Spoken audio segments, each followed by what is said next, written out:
sur Artefact pour ce nouvel épisode du calendrier. J'accueille Tanguy. Bonjour Tanguy. Bonjour à toi. J'espère que tu vas bien. Très bien. Est-ce que tu peux te présenter ? Moi je m'appelle Tanguino, j'ai 21 ans et je suis du coup créateur de contenu, réalisateur. Trop cool. Et aujourd'hui, je t'ai invité sur le calendrier parce que tu as plusieurs expériences à me raconter. J'ai commencé vraiment à titre professionnel au moment où j'ai passé mon bac et je devais commencer des études de communication digitale et on est rapidement, même avant que je commence, venu me voir pour me proposer un tournage où on me l'a proposé en soirée. Donc dans la formulation, je ne croyais même pas que c'était possible qu'on me dépose un scénario comme ça à 18 ans. Ouais. Et en fait, c'était d'aller, à l'époque, on me l'avait présenté comme ça, voler un bateau en Amérique du Sud. Donc moi forcément je pars je me souviens quand je rentre 4h du matin, je regarde les étoiles et je suis en mode mais quoi, mais complètement dingue. Mais t'imagines exactement dans un mois ça se trouve tu vas partir voler un bateau en Amérique du Sud. Qu'est-ce qui va se passer quoi? Ouais, clairement. Donc au début j'essaye même de pas trop en parler pour pas que moi-même me faire de faux espoirs. Et très rapidement on m'a mis en contact avec la personne. J'ai pas eu de nouvelles pendant un mois, c'est-à-dire qu'on m'a laissé dans un flou de ça. Et genre zéro nouvelle pendant un mois. Ça se trouve, c'est une idée qui pop comme ça et qui est morte dans l'œuf. Ouais, que le gars m'a dit ça en soirée, mais en fait, que nenni, quoi. Ouais. Et surtout que j'avais pas le nom du bateau, j'avais très peu de contexte vis-à-vis du truc. Ouais, donc tu pouvais même pas faire tes recherches. Mes recherches, exactement. Vraiment. C'était vraiment quelque chose qui était compliqué, c'est que je pouvais même pas faire mes recherches. Et en fait, à un moment, le gars m'appelle et me dit, est-ce que t'es prêt à partir dans 15 jours? Ah oui, ça fait court. Exactement. Donc moi, directement, j'envoie un mail à mon directeur. Mes parents l'ont pas forcément bien pris à l'époque, mais j'envoie un mail à mon directeur. Écoutez, j'arrête. Oui, voilà, je reviendrai peut-être. Exactement, j'avais écrit pour marquer une pause dans ma formation. Alors tu viens de commencer? Ouais, ça faisait 3 semaines. Belle pause, genre c'est déjà trop pour moi. Exactement, c'est le mec qui veut dire ça après un master, un machin, en mode là peut-être que je vais partir voyager. Non, là ça fait 3 semaines, la défense, pas mon truc. Non mais c'était une décision quand même pas forcément simple à prendre. Ouais, mais il faut avoir du courage, je pense. Je pense que j'étais un peu... Après, il y a le truc où je pense que c'était aussi le moment. Comme je sais marquer une pause tôt, ça veut dire que en fait quand je reviens, je peux reprendre en fait parce que j'aurais pas 25 26 ans non plus. C'est assez tôt pour je exactement ce que tu veux dire. Et donc j'en apprends un peu plus donc finalement ce bateau là, on l'a fondamentalement pas volé. On a quitté le territoire du pays dans lequel on était illégalement. Aujourd'hui, je ne peux pas. Du moins, ça serait pas la meilleure idée que j'ai de retourner dans ce pays. Notamment parce que déjà, j'ai le tampon de Trada mais pas Salida sur le passeport. Ce qui est quand même. T'es fiché, quoi. Exactement. Et qu'ils nous envoyaient à la fin des messages en mode mais revenez, on est inquiet pour vous, etc. Mais non, juste pour t'enfermer. Ouais, non, on sait pas parce que ça pouvait bien se passer aussi. Et c'est un peu ce qui est compliqué dans ces pays-là. Donc là, en fait, en l'occurrence, on était au Venezuela, qui est. Je l'ai dit un jour dans une vidéo YouTube avec pas mal de visibilité, que c'était une dictature communiste. On m'est tombé dessus en mode mais c'est pas du tout une dictature.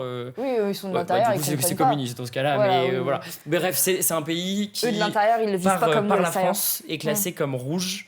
T'as aucune liaison directe Paris-Caracas, donc la capitale du Venezuela. C'est le premier ou le deuxième pays classé par la France comme celui avec le plus haut taux d'homicide volontaire au monde. C'est assez cata. C'est un pays qui est magnifique.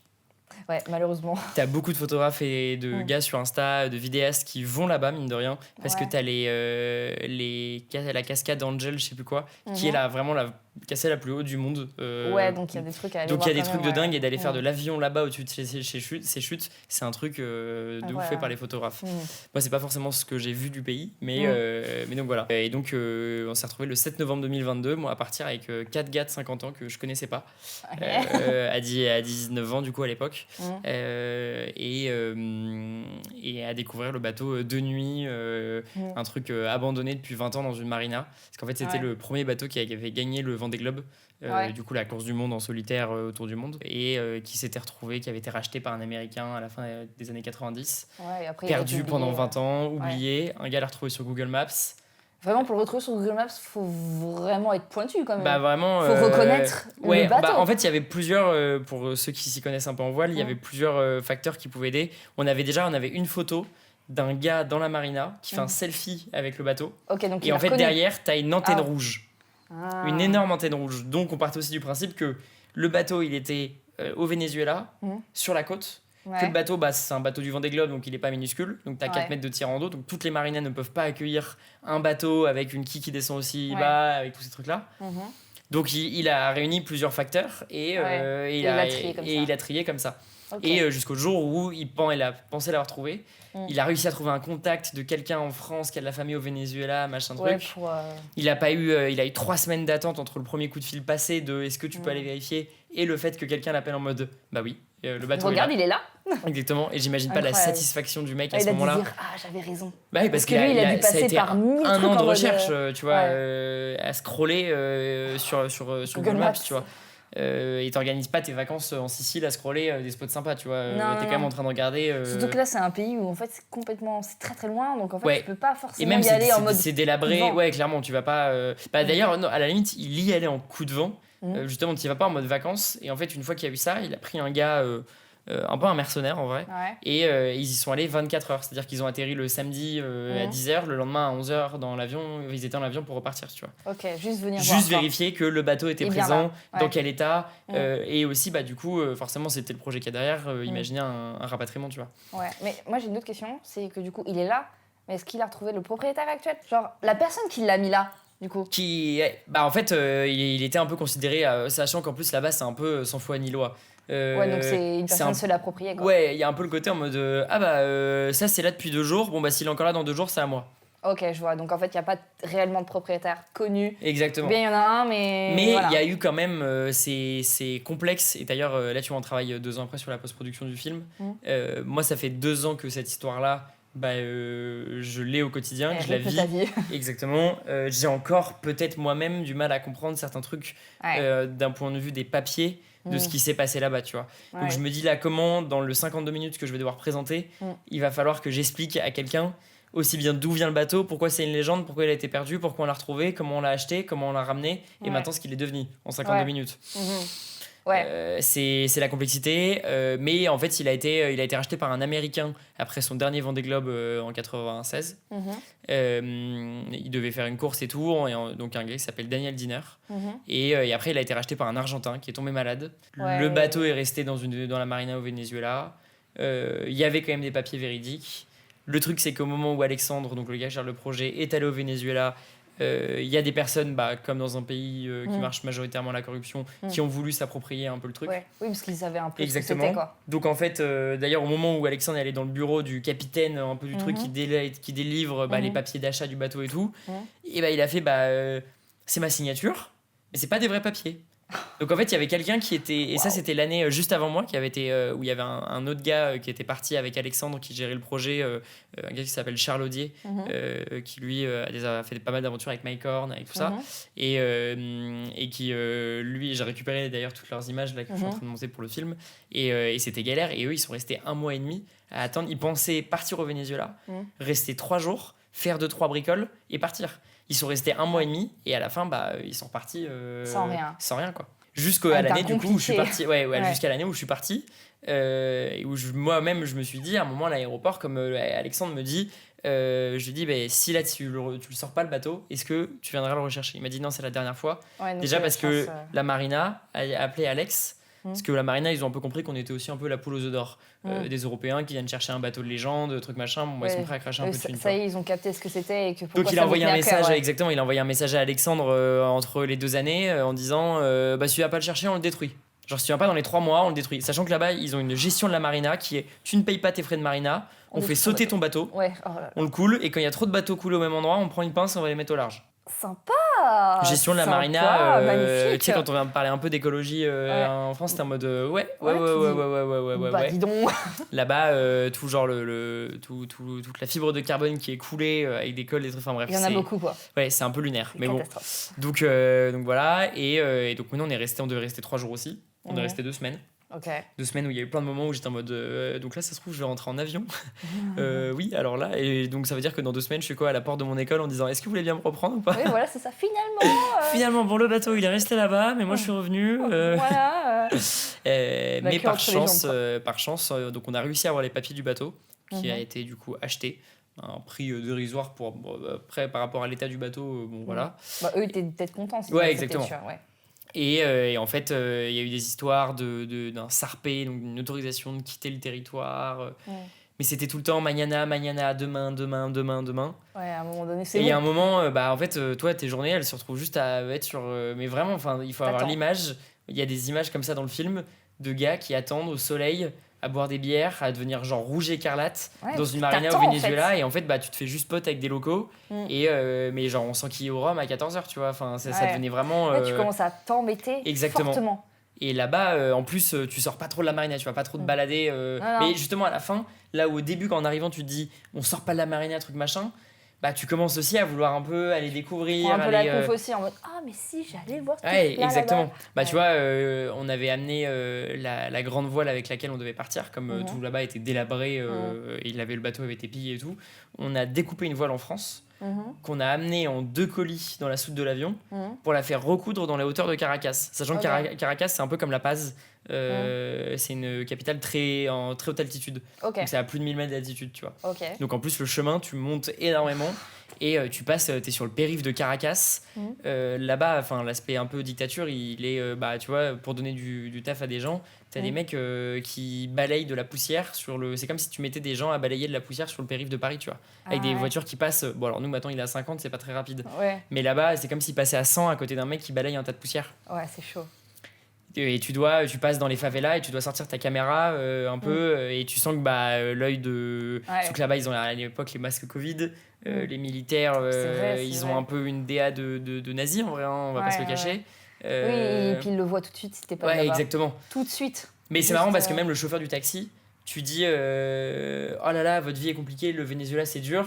Il te dira non, le président il est avec nous, il est gentil. Tu leur dis ouais, parce qu'à un moment il nous explique non, mais il nous donne les 7 € d'essence, l'électricité on la paye pas. On lui dit ça va, vous avez la belle vie. Il fait ouais, non, c'est pas si simple que ça et tout. Ouais, tu peux pas aller dans leur sens exactement, en fait. c'est tout. Ouais, exactement. Ouais. Et c'est vraiment un truc qui est ouf dans ces pays-là. Parce que t'as envie de les brosser dans le sens du poil. Exactement. Pour être copain avec eux, pour parce bien que, par contre, t'entendre avec des la gens personne. super sympas. Moi, j'ai eu des découvertes humaines. Un des enfants d'un des gars qui était dans la marina, un après-midi, ils sont à l'arrière du bateau, ils sont en train de jouer le fils de 11 ans et la fille de 6 ans. Je vais discuter avec eux et il me dit j'adore jouer à Minecraft et ce que je préfère construire sur Minecraft, c'est la Tour Eiffel. Et moi, la Tour Eiffel, c'est ce que je shoot dès que je vais faire mon shooting à Paris. Ouais. Et il me dit j'aimerais bien devenir architecte, mais dans le pays dans lequel je suis, non, jamais. Puis il n'y a pas forcément d'études non plus. Ouais, exactement. Mais du coup, t'as des rencontres humaines par contre là-bas qui sont mais genre complètement dingues, quoi.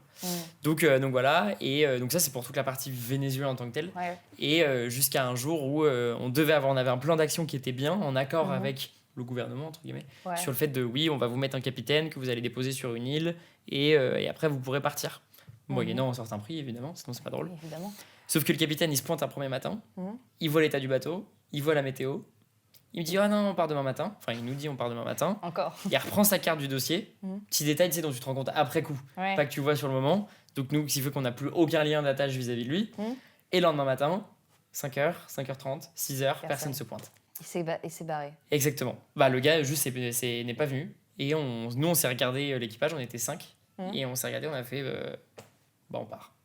Donc sans capitaine. Sans capitaine, sans l'autorisation parce légale. Parce que lui, il détenait, entre guillemets, l'autorisation de partir. Exactement. Exactement. On avait une copie du SARP, je crois que j'ai encore d'ailleurs. Mais ouais, non, c'était... Et on part c'est une inconnue totale, avec un bateau qui n'a pas navigué depuis 20 ans, quand même. Avec une voile qu'on a amenée, qu'on a fait recoudre. Avec enfin, faut se connaître un peu. Moi, j'avoue que sur un bateau, si tu veux que je te dise, c'est la première fois que je montais vraiment sur un bateau. Enfin, j'ai fait du voilier rapidement avec mon grand-père quand j'étais petit, mais c'était genre 2 ronds à la sortie du port pendant 1 heure, tu vois. Ouais. Oui, c'est pas de la navigation. D'ailleurs, dans le film, ça se voit, mon cadre sur la première heure de navigation reste à peu près le même, parce qu'en fait, je me suis assis dans un coin et j'étais en mode je bouge plus. Mais tu peux être malade facilement. Enfin, moi, j'ai fait des photos une fois sur un voilier au Sable d'Olonne, juste dans la baie, quoi. Ouais, et à un moment donné, on s'est dit tiens, on va aller voir la bouée d'arrivée. Malade direct. Ouais. Parce qu'il y avait j'avais mon appareil photo et tout, j'étais oulala, on va s'arrêter tout de suite. Ça peut être alors moi c'est marrant, ça me faisait pas, enfin en fait le truc c'est que l'état du bateau a surpassé ma peur d'être malade. OK. Parce que il y avait par exemple, on avait tellement peur que le mât s'effondre qu'en fait t'es en mode en vrai oui bon on va catégoriser les ouais, peurs, vrai, il y en a une qui est plus contrôlable que l'autre. Ouais exactement, franchement je préfère l'un que l'autre, surtout que si on a une grosse avarie tant qu'on n'a pas rejoint les eaux internationales, ceux qui viennent nous chercher c'est le Venezuela. Ouais. Donc je préfère budge en fait pendant 4 jours que me retrouver à devoir retourner au Venezuela et être en mode on a essayé de partir mais en fait non, on est on est revenu. Nous accepter ou pas? On peut revenir au même on va vous prendre 4 billets d'avion pour la France. Oh là là. Donc et on a eu 1 heure après être parti le winch de grande voile. Donc le winch c'est ce qui permet d'enrouler, de dérouler la voile, donc de décupler la force du skipper et donc de hisser la voile. Et ça c'est un gros truc qui peut peser très lourd. Alors maintenant sur les nouveaux bateaux moins, mais sur les bateaux à l'époque ça pesait très lourd. Et moi je ne voulais pas barrer, je ne voulais pas prendre la barre. Je prends quand même la barre. 2 secondes après, le winch de grande voile qui vole à travers le bateau, qui passe, c'est-à-dire que c'est 25 kilos que tu peux te prendre pleine balle dans la tête, tu vois. Oui, c'est la barre qui est horizontale. Non, c'est les petits enrouleurs, les trucs ronds. Ok. Et ouais, non, petit coup de stress, tu vois. Moi, j'avais mes lunettes de soleil et il y avait la petite larme qui coulait avec la crise de panique. Et j'aime bien répéter ça, mais c'est le côté où c'est comme si tu passais le permis, que tu n'aimes pas conduire, et que en plus de ça, tu passes le permis sur la voiture de James Bond. Ouais, t'es là, t'es oh putain. Ou du moins sur une icône, tu vois, sur une vieille Mustang, sur un truc, un machin, tu vois.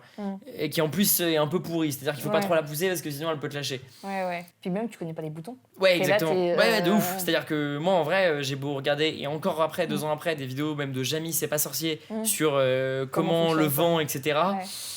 Il y a encore des trucs, bon, c'est pas mon domaine, c'est pas ça qui me fait kiffer. Il y a des gens qui le sentent beaucoup mieux que nous. Exactement. Et sachant que moi, j'ai un truc où quand je stresse, je dors. Donc en fait, pendant la traversée, j'ai beaucoup dormi. Ouais. Au moins, là, t'es sûr de pas être malade. Exactement. Mais souvent, en fait, et c'est du coup la suite, c'est que le côté où du coup, je dormais beaucoup et j'ai beaucoup été réveillé par des avaries. Et on a eu beaucoup d'avaries où pour même, tu sais, j'avais vraiment préparé un kit de secours, genre une sacoche étanche avec une GoPro, les disques durs et des cartes SD, tu vois. Au cas où tu dois abandonner le matos et te dire C'est quoi une avarie exactement? Alors, t'as plusieurs types d'avaries. Ok. L'avarie la plus chill qu'on ait eue, c'est imaginons la pompe d'eau et la pompe d'essence du moteur qui te lâche. Ok, une avarie c'est une panne. Une panne, exactement. Okay. Donc t'as plusieurs sortes de pannes. T'as plusieurs sortes de pannes. C'est le petit voyant. T'as des pannes, aujourd'hui par exemple un skipper du Vendée Globe, une grosse avarie qui peut lui arriver, c'est de taper un OVNI. Donc c'est soit une espèce maritime, enfin marine, soit un conteneur immergé qui est tombé d'un porte-cargo. Tu vois. Ouais, un truc qu'il peut pas voir. Exactement, et qui peut venir prendre ta quille et mettre un gros trou dans la coque de ton bateau. Nous, dans les avaries qu'on a eues, c'est monté crescendo, entre guillemets. Donc on a eu le winch de grande voile, on a eu la voile d'avant qui a explosé pendant la nuit. Super. On a eu la pompe d'eau et la pompe d'essence. On avait des gros problèmes. Le pont était délaminé et gondolé, donc on avait des fuites. Donc on devait coper 1h30 par jour le bateau, sachant que c'est un bateau de 18 mètres de long, de 4 mètres de large, qu'il faut quand même écoper, donc pas forcément fun. T'es là avec les petits sauts. Exactement, de ouf. Surtout que c'est quand même un bateau de course créé pour une personne, dans lequel t'es 5. Oui, voilà, donc déjà de base, c'est pas fait pour déambuler partout. Exactement, clairement. Et en plus de ça, avec un vieux moteur qui fait un tas de vapeur, qui fait que du coup, genre quand tu te balades, les murs sont genre pleins d'eau. En plus du coup comme le pont laisse passer de l'eau, donc en fait si à un moment il se passe un truc où tu te prends une vague, tu glisses. Donc un bon enchaînement. Ouais, pas mal. Jusqu'au moment où tu te réveilles en pleine nuit, tu viens de finir ton quart, tu vas à l'arrière du bateau, sauf que le bateau est à l'arrêt et en fait la liaison entre donc ce qu'il y a dans l'eau pour diriger le bateau, donc les safrans et la barre de direction, et tout ce truc là a lâché, donc t'es plus manœuvrable. Oui, donc tu peux plus diriger le bateau. Sachant que derrière il y a le truc de comment tu filmes tout ça, évidemment, et qu'en plus t'as pas forcément une expérience de cadreur, c'est même pas extrême là, t'es censé filmer le truc, tu vois. Ouais, exactement. D'ailleurs finalement les plans ont vraiment une vision où c'est pas cadré, c'est genre juste comme s'il y avait une GoPro sur mon torse. Comme si tu le vivais. Et en fait, il y a des moments, en fait, t'es juste en mode, en fait, tu regardes le film, tu vis à travers moi, d'un gars qui, en fait, sait pas où se foutre sur le bateau d'ailleurs, parce que t'es en mode, moi, je sers à rien, en fait. C'est pas plus mal, parce que comme ça, en fait, on ressent réellement, clairement. je pense, le moment, parce qu'en fait, si c'était tous, s'il y avait pas, si imaginons que tu refous un son qui n'a Ouais, rien à voir avec un truc tout stabilisé, tout, on sentirait pas Ah bah là, t'as vraiment... la détresse Exactement. et le moment en Il y a même lui-même. des plans où tu comprends pas trop ce qui se passe parce que bah tu vois il fait nuit, les gars réparent le bateau, tu mets pas une grosse lumière dans leur gueule, donc tu sais je laisse tourner pour avoir le son et t'entends juste en mode fais gaffe à la lumière s'il te plaît. Ensuite tu commences à voir les lumières rouges et d'ailleurs on est en train de travailler vraiment sur tout ça. Bon je tease un peu mais il va y avoir des images d'animation, il va y avoir toute une reconstruction sonore. Là, justement on part vendredi faire des enregistrements du bateau pour recréer tout ça et justement pour venir encore plus appuyer ce côté un peu stressant parce que par exemple du coup j'ai fait un truc que j'ai fait pour la pro que je pensais pas faire. J'utilisais un 9 touches d'un téléphone satellite pour appeler le cross des Antilles et leur dire Mayday. Aidez-nous. Ouais, exactement. Au secours. Parce que déjà vous avez traversé du coup. En fait, on a fait les Caraïbes. C'est-à-dire qu'on arrivait jusqu'en Guadeloupe. Donc en fait, c'est un peu tout l'arc des Caraïbes. Ouais, c'est ça. Moi, on m'avait promis qu'on allait passer par toutes les petites îles des Caraïbes. Ouais. Donc je me disais directement, la création de contenu sur Insta avec le drone, genre des plages, l'eau magnifique, bleue et le tout. bateau. On a tracé ligne droite, on n'a même pas vu un cargo pendant la nuit, tu vois. Enfin, vraiment. Ouais, mais bon. Sachant qu'on n'avait aucun élément. On avait une radio.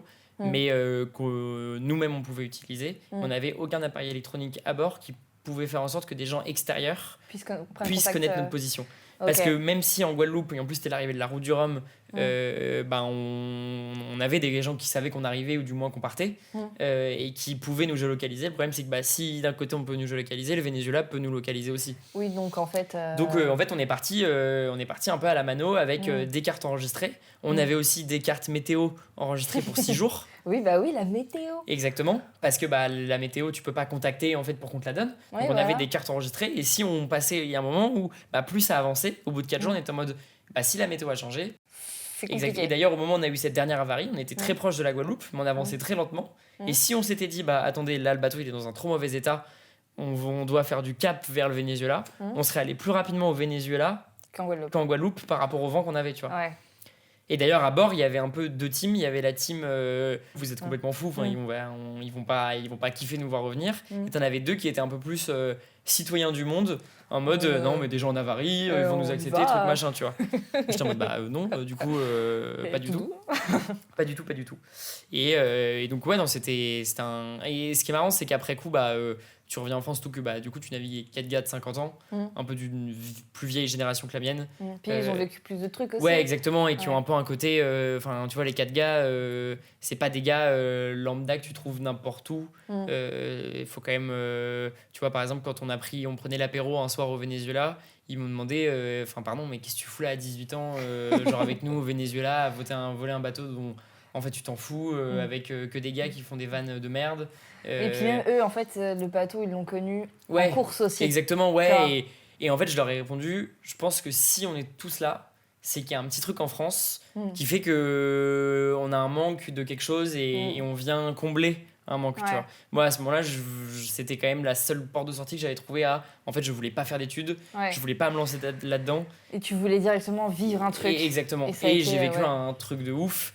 Et d'ailleurs, après, en revenant, parce qu'il y a aussi le fait je me souviens, j'ai marché en Guadeloupe, j'ai marché pendant 8 heures. Genre, je me suis fait une après-midi de 8 heures de balade. Parce que j'étais en mode, j'avais envie de marcher, de me retrouver seul. La terre. Exactement. Et en revenant en France, d'ailleurs, je suis rapidement parti. Je suis parti 2 semaines en Loire-Atlantique face à la mer, tu vois. Juste me retrouver un peu seul et en fait me rendre compte aussi de ce que j'avais vécu et du côté ouf de ce que j'avais vécu, quoi. Ouais, faut avoir du calme pour se rendre compte de ce qui se passe avant. Parce que si en fait, si t'enchaînes, tu te rends pas compte de ce que exactement. t'as vécu. Et après, toi, pour le raconter après... c'est là où d'ailleurs le projet était ouf parce que je savais que le projet, le film, tout n'allait pas se faire directement. J'allais pas revenir, monter et le sortir. La preuve, c'était il y a 2 ans et le film n'est toujours pas sorti, tu vois. Et d'ailleurs, c'est marrant, mais l'effet finalement de se rendre compte, maintenant, le problème, c'est que moi, il est banalisé. Oui. Ah oui, quand tu produis ton projet et que toi, Exactement. tu l'as vu 10 000 fois, tu te banalises. Alors et que moi, cette histoire-là, je l'ai racontée à un nombre de dingue. Elle m'a permis de me lancer aussi dans tous les projets que j'ai pu faire, dans toutes les personnes qui m'ont fait confiance depuis 2 ans pour X ou Y projet. Et du coup, tu vois, par exemple, là, quand j'ai commencé à bosser avec l'équipe pour la post-prod et qu'ils étaient en mode, mais tu te rends compte de l'histoire de dingue de ce sur quoi tu me fais bosser? J'étais en mode, oui, ça va, tranquille. C'est bon, c'est bien tassé, là. Il y a un moment, c'est bon, le bateau, maintenant, il est en France, parce que du coup, maintenant, c'est bon, le bateau est en France, il a été rénové, il a accueilli la flamme olympique au Sable d'Olonne en juin dernier, il a vécu plein de trucs. J'ai pu filmer tous ces événements-là, Mais du coup, je suis en mode, oui, bon, c'est bon, maintenant le bateau il est là. Et c'est marrant d'ailleurs quand on se voit avec le gars qui tire le projet, il y a des moments où enfin, t'imagines d'où on vient, quoi. Mais c'est ça qu'il faut montrer, justement. Ouais, exactement. Parce que c'est un storytelling en fait, qui marquera beaucoup plus que c'est bon, on l'a récupéré, voilà. Clairement. Mais d'ailleurs, c'est sur ça que je tourne le film. Du moins, même si c'est pas forcément dit de façon explicite dedans, mais du moins moi c'est comme ça que j'aime à l'imaginer et à le monter. C'est le rapport à la persévérance et de se dire Titouan Lamazou en 89 il s'est lancé dans un tour du monde en course. On les considérait comme des fous, hein. C'était la vallée des fous, l'Everest des mers, un truc complètement dingue. Sur les 13, combien vont revenir en vie? Donc c'était quand même un symbole de persévérance de ouf.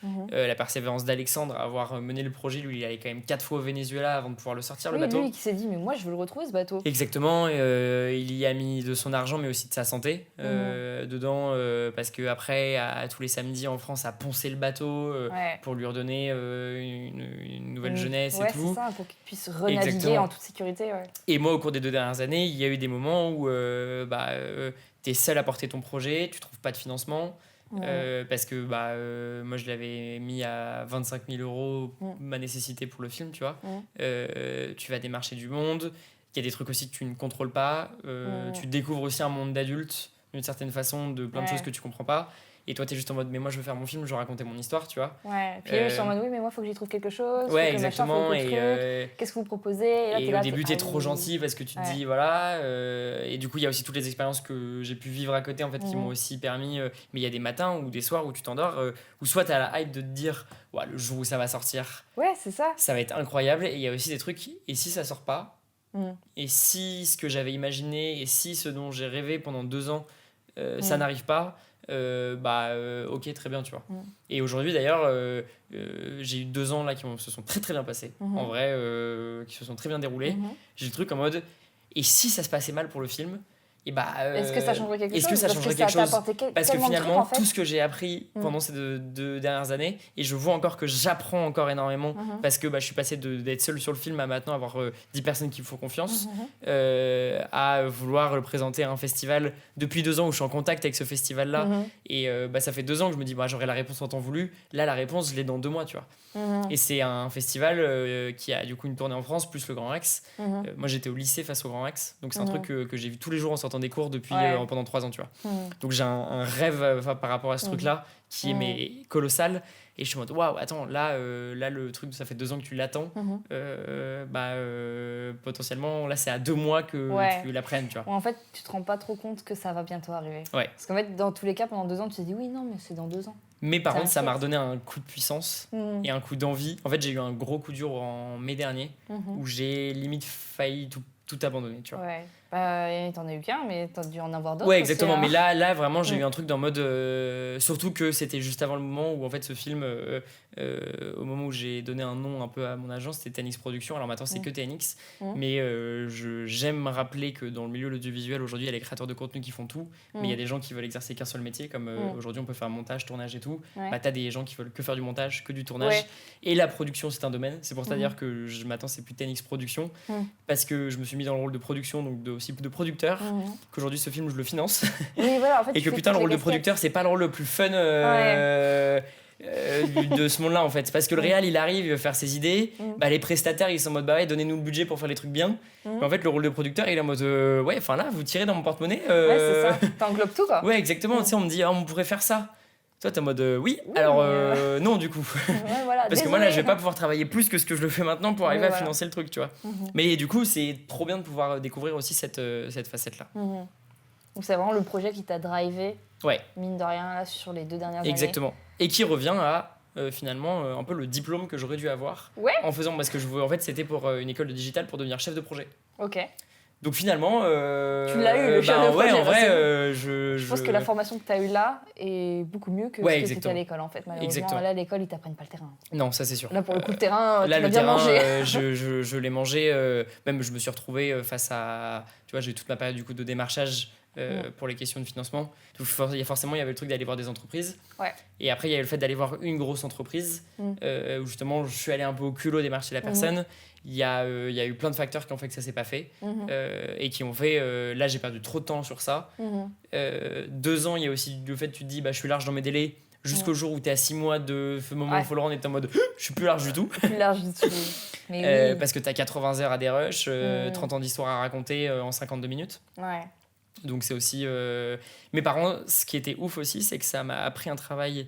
Moi, personnellement, c'est quelque chose que j'ai jamais fait, où j'ai beaucoup survolé les choses, même plus petit.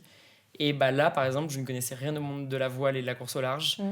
Et bah, je me suis fait des clients dans le domaine. Je suis allé sur tous les départs de course. Je suis allé naviguer sur des bateaux. Je suis allé découvrir tout ce monde-là, les tenants, les aboutissants, comment raconter toute l'histoire, les archives.